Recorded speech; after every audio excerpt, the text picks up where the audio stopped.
द्वारिका नगरी का जलमग्न होना, एक रहस्यमयी कथा। प्रस्तावना। भारत के प्राचीन ग्रंथों और पौराणिक कथाओं में द्वारिका नगरी का उल्लेख एक दिव्य और अद्वितीय शहर के रूप में मिलता है, जिसे भगवान श्री कृष्ण ने स्वयं स्थापित किया था। यह नगरी उनकी राजधानी थी और समुद्र के किनारे बसी हुई थी। द्वारिका की महानता और वैभव का वर्णन महाभारत, श्रीमद्भागवत पुराण, विष्णु पुराण और हरिवंश पुराण में किया गया है। किंतु इस अद्भुत नगरी का एक दुखद अंत भी हुआ था, जो आज भी भारतीय संस्कृति और इतिहास में एक रहस्यमय घटना के रूप में दर्ज है।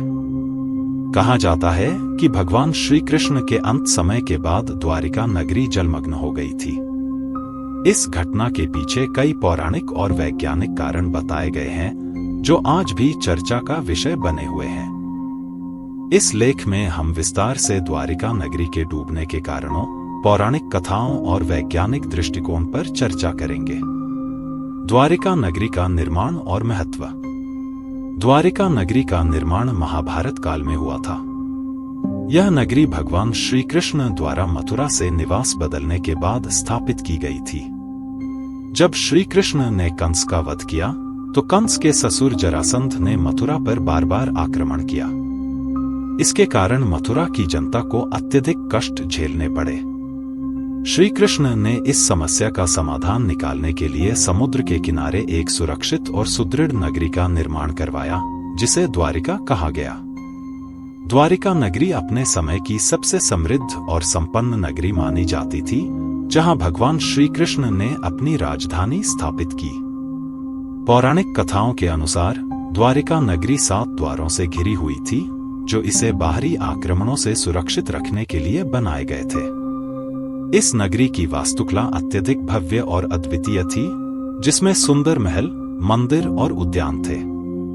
द्वारिका को 7 नगरों में से एक माना जाता था, जो मोक्ष प्राप्ति के लिए महत्वपूर्ण माने जाते थे।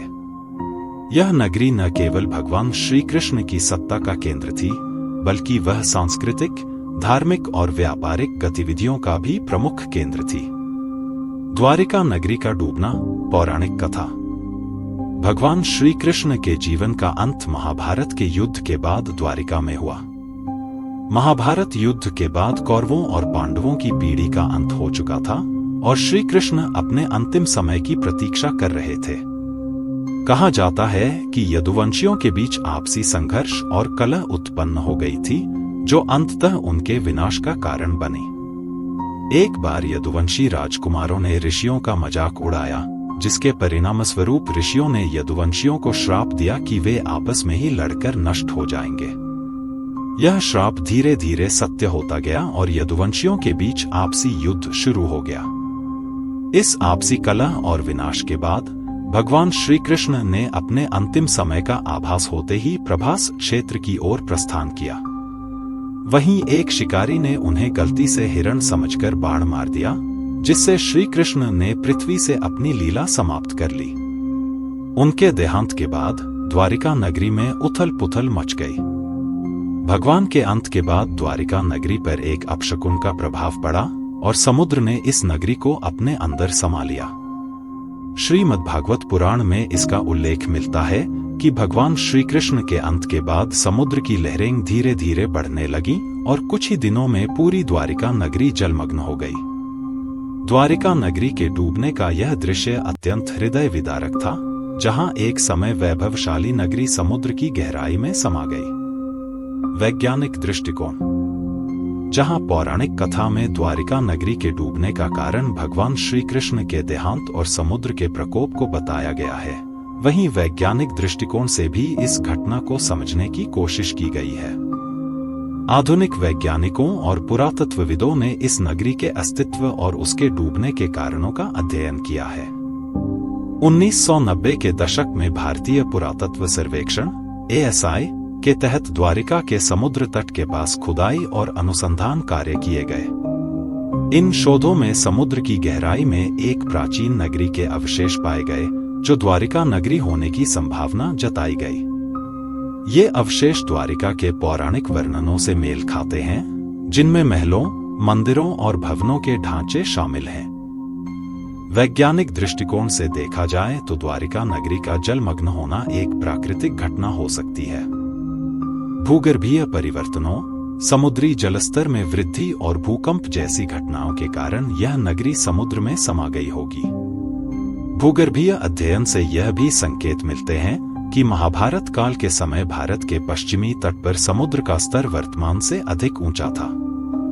समय के साथ समुद्र का जलस्तर बढ़ता गया और द्वारिका जैसे तटीय शहरों को अपनी चपेट में ले लिया। द्वारिका का पुरातात्विक महत्व। द्वारिका नगरी के अवशेषों की खोज ने पुरातत्वविदों और वैज्ञानिकों को पौराणिक कथाओं की वास्तविकता पर शोध करने का एक महत्वपूर्ण अवसर प्रदान किया है। भारतीय पुरातत्व सर्वेक्षण ने 1983 से 1990 के बीच गुजरात के तटीय क्षेत्रों में समुद्री खुदाई की, जिसमें द्वारिका नगरी के अवशेषों की खोज हुई। यह खोज भारत की पौराणिक और ऐतिहासिक धरोहर को सत्यापित करने की दिशा में एक महत्वपूर्ण कदम था। समुद्र की गहराई में मिले इन अवशेषों में पत्थर के विशाल स्तंभ, भवनों के अवशेष, प्राचीन दीवारें और सड़कें शामिल हैं। इसके अलावा कुछ पुरातात्विक साक्ष्य यह भी संकेत करते हैं कि द्वारिका नगरी अत्यधिक विकसित और सुनियोजित थी। इन अवशेषों के आधार पर पुरातत्वविदों का मानना है कि द्वारिका एक विशाल और सुव्यवस्थित नगरी थी, जो तत्कालीन समय की उन्नत तकनीक और वास्तुकला को दर्शाती है। समुद्र के गर्भ में समाई नगरी। समुद्र तट पर बसी द्वारिका नगरी का जलमग्न होना न केवल एक पौराणिक कथा है, बल्कि यह घटना हमें प्राकृतिक आपदाओं और भूगर्भीय परिवर्तनों के प्रति सचेत करती है।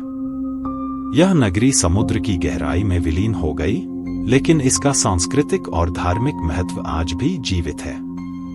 द्वारिका नगरी का जलमग्न होना मानव सभ्यता के इतिहास में एक महत्वपूर्ण घटना के रूप में दर्ज है, जो यह दर्शाती है कि प्राकृतिक आपदाएं किस प्रकार से उन्नत सभ्यताओं का अंत कर सकती हैं। द्वारिका के डूबने के बाद भी यह स्थान भारतीय तीर्थयात्रियों के लिए एक महत्वपूर्ण स्थल बना हुआ है। वर्तमान में द्वारका गुजरात का एक प्रसिद्ध तीर्थ स्थल है, जहां द्वारकाधीश मंदिर स्थित है।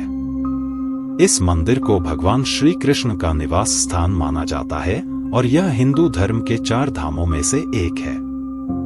निष्कर्ष: द्वारिका नगरी का डूबना एक ऐसी घटना है जिसमें पौराणिक और वैज्ञानिक दोनों दृष्टिकोण सम्मिलित हैं। जहां एक ओर पौराणिक कथाओं में इसे भगवान श्री कृष्ण के अंत और यदुवंश के विनाश से जोड़ा गया है, वहीं वैज्ञानिक दृष्टिकोण से इसे प्राकृतिक आपदाओं और भूगर्भीय परिवर्तनों का परिणाम माना गया है। द्वारिका नगरी का जलमग्न होना हमें यह सिखाता है कि चाहे कितनी भी उन्नत सभ्यता हो, प्रकृति के प्रकोप के आगे कुछ भी स्थायी नहीं है। इस रहस्यमय घटना ने सदियों से मानव जाति के मन में उत्सुकता और जिज्ञासा उत्पन्न की है। द्वारिका नगरी के अवशेष और उसके डूबने की कथा आज भी एक प्रेरणा के रूप में जीवित है, जो हमें अतीत की गौरवशाली सभ्यताओं की याद दिलाती है, चाहे वह पौराणिक कथा। The end.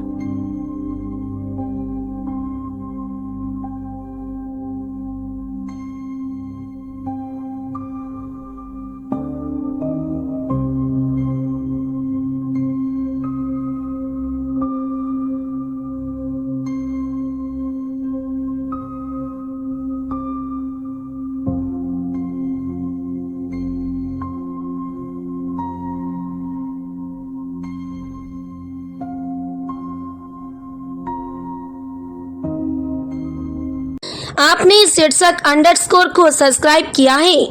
अगर नहीं किए हैं तो प्लीज अभी कर लीजिए और पोस्ट को लाइक, शेयर और कमेंट कीजिए।